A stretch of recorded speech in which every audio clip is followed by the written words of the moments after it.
Dear students, आज हम geography का नया चैप्टर पढ़ने जा रहे हैं जिसका नाम है वाटर। तो वाटर का मतलब होता है पानी। तो जब हम वाटर पढ़ने जाते हैं, अगर हम इमेजिन करें तो अगर हम वाटर का नाम लेते हैं तो हमारे माइंड में वाटरफॉल आ जाता है, रिवर्स आ जाते हैं, टैंक्स के बारे में, रेन ड्रॉप्स वगैरह, तो हम इसके बारे में सोचते हैं।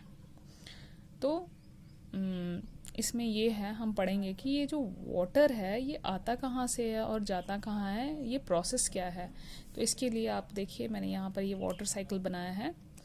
सपोज़ ये पानी है, यहाँ पर ये माउंटेन्स हैं, यहाँ पर ये ग्राउंड लेवल है।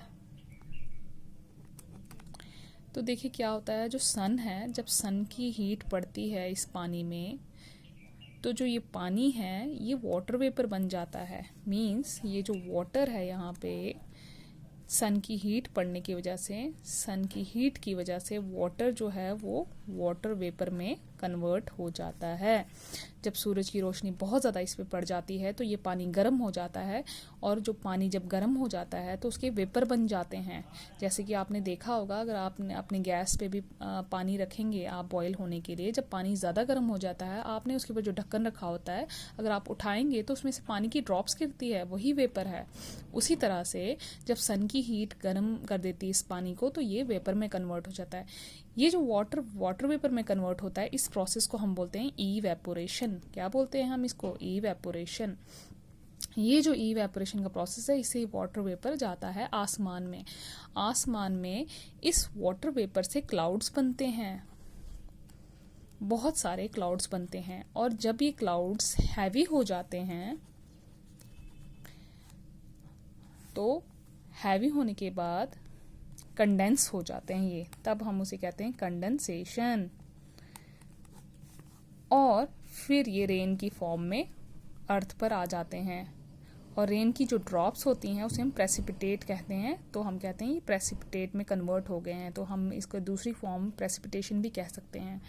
तो बारिश होती है, ये पानी दोबारा से ज़मीन पे आ जाता है, फिर ये रिवर में चला जाता है या ओशन में चला जाता है, दोबारा सन की हीट से फिर से वाटर वेपर में कन्वर्ट हो जाता है वाटर, फिर इवेपोरेशन का प्रोसेस होता है, फिर ये क्लाउड बनाते हैं, बादल बनाते हैं, फिर बादल में कंडेंसेशन का प्रोसेस होता है। ये अपना ये जो हैवीनेस है झेल नहीं पाते हैं, तो रेन की फॉर्म में ये बारिश दोबारा से अर्थ पे आ जाती है। तो इस तरह से एक साइकिल बन जाता है। देखिए पानी वापस आ रहा है, फिर वेपोरेट हो रहा है, फिर ऊपर जा रहा है, क्लाउड्स बना रहा है, फिर बारिश हो रही है। तो इस तरह से ये एक साइकिल बन जाता है, और इस साइकिल को हम बोलते हैं वाटर साइकिल।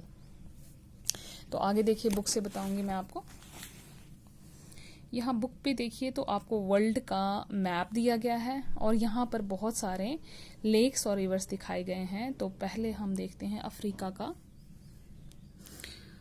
अफ्रीका की जो सबसे बड़ी रिवर है, देखिए आर जिसके साथ लिखा है वो रिवर है, नाइल रिवर है। ये लेक लिखा है, लेक विक्टोरिया है। कॉन्गो रिवर है, नाइजर रिवर है, मेडिटेरियन सी है। तो यहाँ पे एशिया में अगर आ जाएं, हम इंडिया में देखें तो इंडिया की रिवर, ये देखिए आर लिखा है, ये गंगा है, गंगा रिवर, ब्रह्मपुत्र रिवर। इसके बाद अगर हम यहाँ पे आ जाते हैं साउथ अमेरिका में, तो साउथ अमेरिका में है अमेज़न रिवर, और अमेज़न रिवर में वॉल्यूम के हिसाब से सबसे ज़्यादा पानी होता है, क्योंकि यहाँ पर अमेज़न फॉरेस्ट है और यहाँ पर बारिश होती रहती है, इसलिए इस रिवर में पानी काफ़ी ज़्यादा है। नॉर्थ अमेरिका में आप आ जाएं तो यहाँ पे देखिए साल्ट लेक सिटी है, मिसिसिपी रिवर है, यहाँ पर लेक हुरॉन है, लेक सुपीरियर है, लेक विनिपेग है, और कनाडा में देखिए यहाँ पे ग्रेट बियर और ग्रेट स्लेव है लेक। तो आज हम यहीं तक पढ़ेंगे।